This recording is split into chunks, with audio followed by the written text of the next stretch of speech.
அர்த்திகல்பிதகல்போயம் பிரத்யர்த்திகஜகேசரி வியாசதீர்த்த குருர் பௌயா தஸ்மதிஷ்டார்த்த சித்தையே. அனைத்து நேயர்களுக்கும் ஜோதிஷ கஜகேசரி டாக்டர் ஆச்சாரியா ஹரீஷ் ராமனின் அன்பான வணக்கங்கள். நான் சொல்லக்கூடிய பலன்கள் எல்லாமே கோச்சாரத்தின் அடிப்படையில் இருக்கக்கூடிய கிரக நிலைகளை வைத்து கணித்து சொல்கிற பலன் தான். அது உங்கள் சுய ஜாதகங்களில் எக்ஸாக்டாக பார்த்தா தான் சொல்ல முடியும். அதில் ரொம்ப முக்கியமானதுன்னு சொல்லக்கூடியது உங்களுடைய பிறந்த தேதி, பிறந்த நேரம், பிறந்த இடம், உங்கள் பெயர்.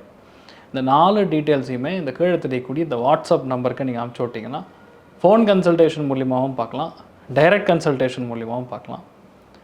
தகுந்த கட்டணத்தை செலுத்தி விட்டு முன் அனுமதி பெற்று எங்கிட்ட நீங்கள் பார்க்கலாம்.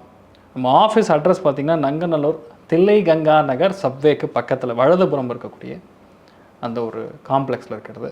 ஸோ கீழே இருக்கக்கூடிய நம்பர்ஸ் டைரக்ட் கன்சல்டேஷன் ஒரு நம்பர் இருக்கும். அந்த நம்பருக்கு கூப்பிட்டு நீங்கள் ப்ரேயர் அப்பாயின்மெண்ட் வாங்கிட்டு அதுக்கப்புறம் நீங்கள் வந்து என்னை சந்திக்கலாம்.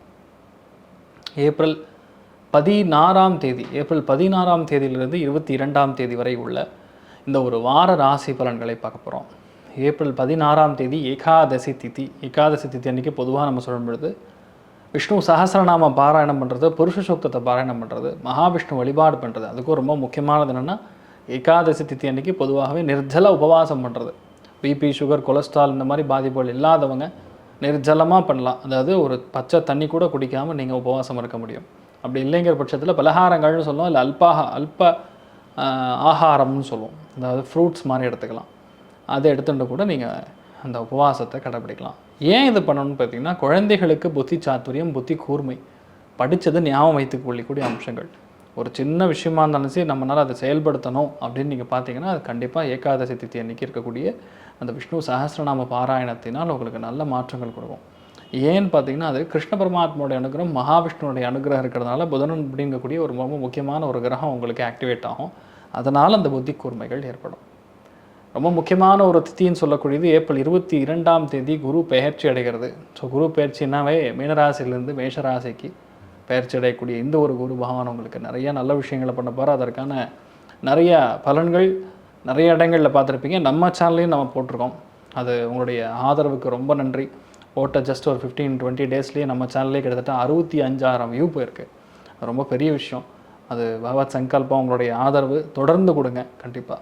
அதுபோல் அது பார்க்கணுன்னு நினச்சிங்கன்னா அந்த ஒரு லிங்க்கும் இந்த டிஸ்கிரிப்ஷனில் இருக்கிறது. கடக ராசி அல்லது கடக லக்னம் சார்ந்த நபர்களுக்கு ரொம்ப முக்கியமான ஒரு தருணம் அப்படின்னு சொல்லலாம். ஏன் ரொம்ப முக்கியமான தருணம்? அப்படி என்ன நமக்கு நடக்க போகிறது? ஏன்னா 10ஆம் பாவகம்ங்கிறது கர்மஸ்தானம்னு சொல்லுவோம். அந்த 10ஆம் வீடுன்னு மட்டும் எடுத்துக்க முடியாது. கடகத்துக்கு ஆல்ரெடி அஷ்டமத்தில் சஞ்சாரம், சனியுடைய சஞ்சாரம் ஏற்படப்படுது. ஸோ சனியுடைய சஞ்சாரம் ஆல்ரெடி ஓடின்னு இருக்குது. இப்போ சதயத்தில் 8.5 டிகிரியில் ஓடின்னு இருக்குது. இன்னும் சூரியன் ராகுடைய சஞ்சாரம் 10ல், கேத்துடைய நட்சத்திரம். மெயினாக கால் முட்டி சம்மந்தப்பட்ட பாதிப்புகள், வீட்டில் பெரியவங்களோட உடல்நிலைகளில் பாதிப்பு, ஏதோ ஒரு இடத்துல நம்ம வேலையை விடுறது, இல்லை வேலையில் நம்மளை டவுட் படுறது, இல்லை வேலையில் வேறு ஒரு பாஸை மாற்றுறது, இல்லை நம்மளே வேறு ஒரு மாற்றத்தை கொடுக்கறது. திடீர்னு நல்லா இருக்கும், திடீர்னு நம்ம வேலை போகிற மாதிரி ஒரு சுச்சுவேஷன் ஏற்படலாம். இந்த மாதிரி விஷயங்கள்லாம் எடுக்கும் பொழுது இந்த புதன் சேர்ந்து இருக்கிறதுனால அவ்வளோ பெரிய பாதிப்புகள் கிடையாது. அதோட பேக்கப் பிளான் ஒன்று ரெடி பண்ணி வச்சுருப்பீங்க. அதனால் பெரிய பாதிப்புகள் கிடையாது. வீட்டில் மாமியாருடைய உடல்நிலைகளையும் சுற்றி கவனமாக இருக்க வேண்டும். ஏன்னா சூரியன் ராகு தொடர்பு பார்த்தீங்கன்னா பேசிக்கலாக முகத்தில் அங்க லட்சணங்கள் மாறும் சொல்லலாம். கண் பார்வைகளினால் பாதிப்புகள் கொடுக்கலாம். ஒரு சில பேருக்கு மெயினாக முதுகெலும்பில் பிரச்சனைகள் கொடுக்கலாம். இல்லை தலை மூளை சம்மந்தப்பட்ட விஷயங்களில் சின்ன சின்ன பாதிப்புகள் கொடுக்கலாம். லைட்டாக ஜுரம் வர்றது, ஃபிட்ஸ் வர்றது, இந்த மாதிரி விஷயங்கள்லாம் சின்ன குழந்தைகளுக்கு கூட நடக்கலாம்.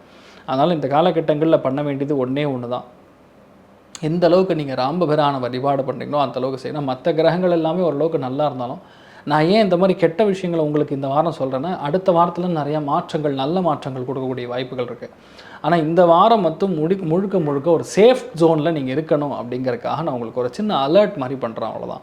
மற்றபடி இந்த ஒரு காலகட்டம் எல்லாமே உங்களுக்கு டெஸ்டிங் பீரியடாக இருக்கும். வேலைகளில் ஒரு ப்ரெஷர் ஃபீல் பண்ணுவீங்க. தேவைக்கு அதிகமாக உழைக்க வேண்டிய நிர்பந்தம், எதுவுமே ப்ராஜெக்ட் ஃபினிஷ் ஆகாமல் இருக்கிறது, இல்லை தள்ளி போகிறது, தேவைக்கு அதிகமான அந்த உடல் உழைப்பு கொடுத்தும் அது ஃபினிஷ் ஆகாமல் போகிறது, இந்த மாதிரி விஷயங்கள் நடக்கும். இல்லைன்னா நம்மளை கட் பண்ணி விடுறது அந்த இடத்துலேருந்து. இந்த மாதிரி விஷயங்கள் நடப்பதற்கான சூழல்கள் அதிகமாக தென்படுறது. கொஞ்சம் கவனமாக இருக்கணும். எந்த ஒரு விஷயமா இருந்தாலும் சரி, நம்மளாக போய் ஒரு விஷயத்தில் வாலண்டியர் பண்ணக்கூடாது. வேலைகள் ஆகட்டும், தொழில்களாகட்டும், வீட்டில் ஆகட்டும், இந்த மாதிரி விஷயங்கள் மட்டும் கவனமாக பார்த்தோம். ஆன்மீக பயணங்கள், வேலைகளில் ஆன்மீகவாதிகளுக்கு நல்லா இருக்கப்படுது. உபதேசம் பண்ணக்கூடியவங்களுக்கு நல்லா இருக்குது. ஞானோபதேசம் பண்ணக்கூடியவங்களுக்கு நல்லா இருக்கப்படுது. மற்றவங்க கன்சல்டன்சி சம்மந்தப்பட்ட தொழில் பண்ணுறவங்களுக்கு நல்லாயிருக்கும். கெமிக்கல் தொழில் பண்ணுறவங்களுக்கு நல்லாயிருக்கும். மற்றபடி எந்த தொழிலில் நீங்கள் இருந்தாலும் இந்த காலகட்டங்களில் கொஞ்சம் பொறுமை காற்பது நல்லது அப்படிங்கிறத நீங்கள் புரிஞ்சுக்கணும். சந்தோஷம்னு பார்த்தா 60%, பொருளாதார ஏற்றம்னு பார்த்தா 80%. நீங்கள் வழிபாடு செய்ய வேண்டியது ராமபிரான வழிபாடு பண்ணணும். ராமாய ராமபத்ராய ராமச்சந்திராய வேதசே ரகுநாதாய நாதாய சீதாயா பத்தையே நமஹா அப்படின்னு சொல்லி ராமபிரானை வணங்குறது உங்களுக்கு பெரிய அளவுக்கு நிம்மதியை கொடுக்கும், மன சந்தோஷத்தை கொடுக்கும்னு சொல்லலாம். ஸ்ரீ குபேரன் டிவியை பார்த்தமைக்கு நன்றிகள். மேலும் இது போன்ற தகவல்களை தெரிந்து கொள்ள ஸ்ரீ குபேரன் டிவியை சப்ஸ்கிரைப் செய்யுங்கள். மறக்காமல் பெல் ஐக்கானை கிளிக் செய்யுங்கள்.